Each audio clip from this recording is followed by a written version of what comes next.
উফ, যা গরম! ফ্রিজে জলের বোতলগুলো রেখেছিলাম, কোথায় যে গেল? মালিক, হ্যাঁ বল, কি চাইছিস তুই?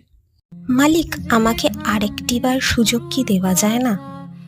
আরে তুই বুঝতে পারছিস না, এই যা গরম পড়েছে, তোর ওই অল্প ঠান্ডা জলে আমার তেষ্টা মিটবে না রে। যা তো, জ্বালাতন করিস না, যা।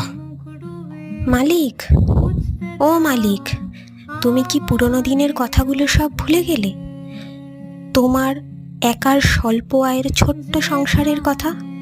তখন এত অভাবে কোথায় ফ্রিজ আর কোথায় বা সে ঠান্ডা জল। আমিই কিন্তু তোমার সেই অভাবের সঙ্গী ছিলাম।